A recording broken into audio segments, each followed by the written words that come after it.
क्या आपने कभी सोचा है कि किस्मत सच में बदल सकती है, या फिर मेहनत ही इंसान की असली ताकत होती है? एक अनाथ लड़का जिसके पास न घर था न कोई सहारा, सिर्फ सपने थे और उन्हें पूरा करने का जज्बा।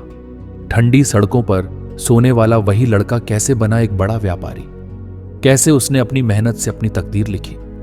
ये कहानी सिर्फ उस अनाथ लड़के की नहीं, बल्कि उन सभी की है जो जिंदगी के संघर्षों से हार नहीं मानते, जो यह मानते हैं कि हालात कितने भी मुश्किल क्यों ना हो, अगर इरादा मजबूत है तो हर मुश्किल रास्ता भी एक नई मंजिल तक ले जाता है।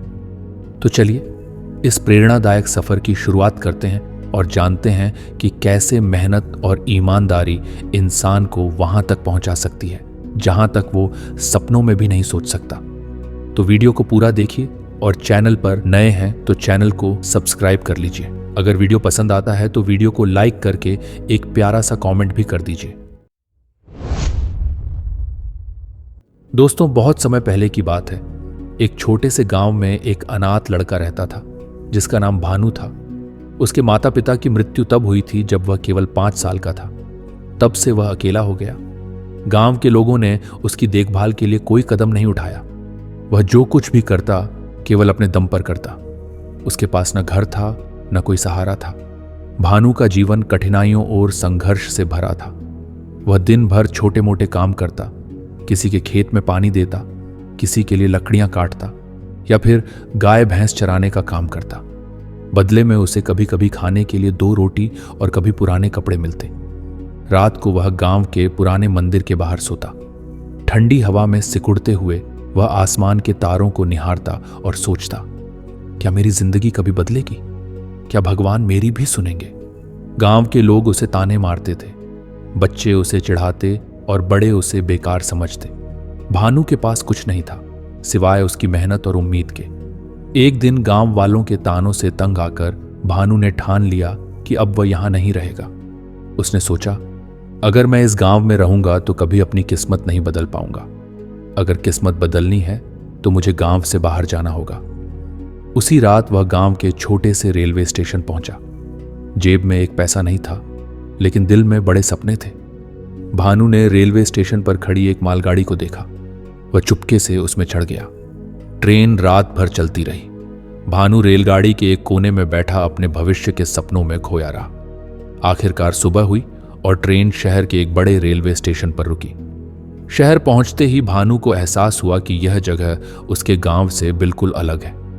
चारों ओर बड़ी बड़ी इमारतें थीं और हर तरफ भीड़ ही भीड़ थी।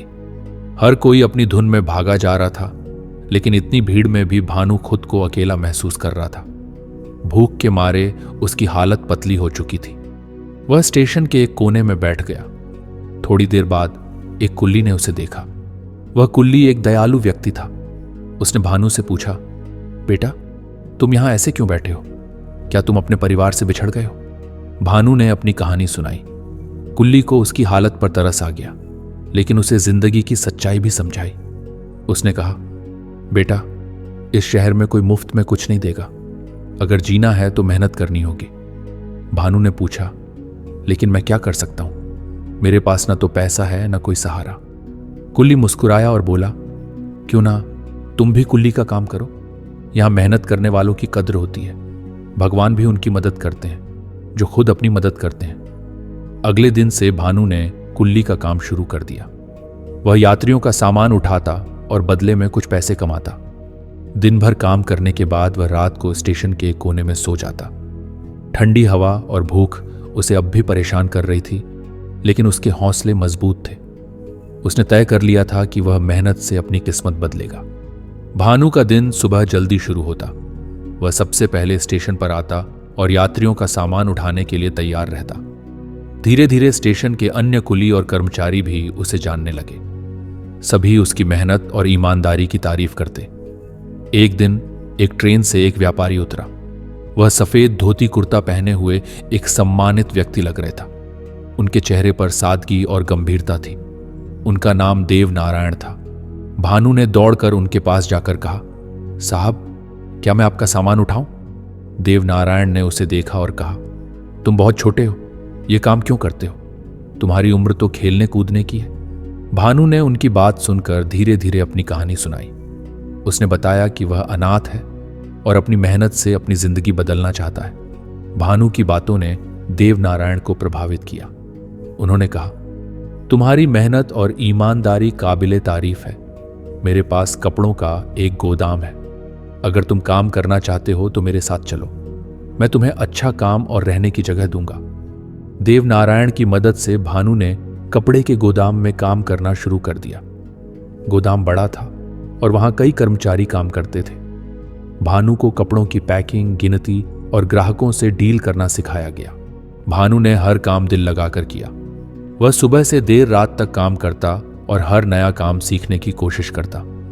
देवनारायण ने उसकी लगन देखकर उसे अधिक जिम्मेदारियां दी। कुछ ही महीनों में भानु ने गोदाम के हर काम में महारत हासिल कर ली।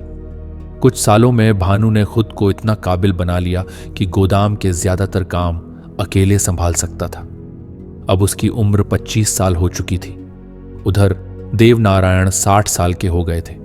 एक दिन उन्होंने भानु को बुलाकर कहा, बेटा, अब तुम हर काम में निपुण हो गए हो।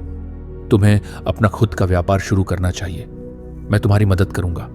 देवनारायण की मदद से भानु ने कपड़ों की एक छोटी दुकान खोली।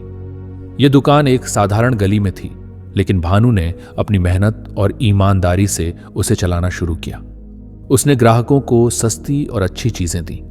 धीरे धीरे उसकी दुकान मशहूर होने लगी। कुछ सालों में भानु की दुकान एक बड़े व्यापार में बदल गई। अब उसके पास कई गोदाम और दुकानें थीं।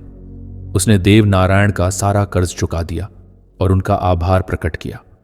भानु ने अपने संघर्ष के दिनों को कभी नहीं भुलाया। उसने फैसला किया कि वह जरूरतमंद बच्चों की मदद करेगा। उसने कई अनाथालय और स्कूलों में मदद करना शुरू किया। भानु की कहानी हमें सिखाती है कि हालात कितने भी कठिन क्यों ना हो, अगर इरादे मजबूत हों तो कोई भी सपना हकीकत बन सकता है।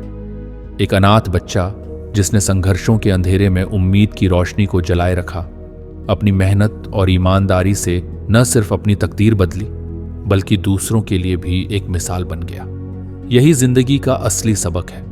किसी के सहारे की जरूरत नहीं, अगर खुद पर भरोसा हो। मेहनत ही सबसे बड़ा हथियार है और सच्ची लगन के आगे किस्मत भी घुटने टेक देती है। अगर आपको यह कहानी प्रेरणादायक लगी हो तो इसे लाइक और शेयर जरूर करें। अपनी राय हमें कमेंट में बताएं और ऐसी ही प्रेरणादायक कहानियों के लिए हमारे चैनल से जुड़े रहें, क्योंकि हम आपके लिए ऐसे ही प्रेरणा से भरे वीडियो लाते रहते हैं।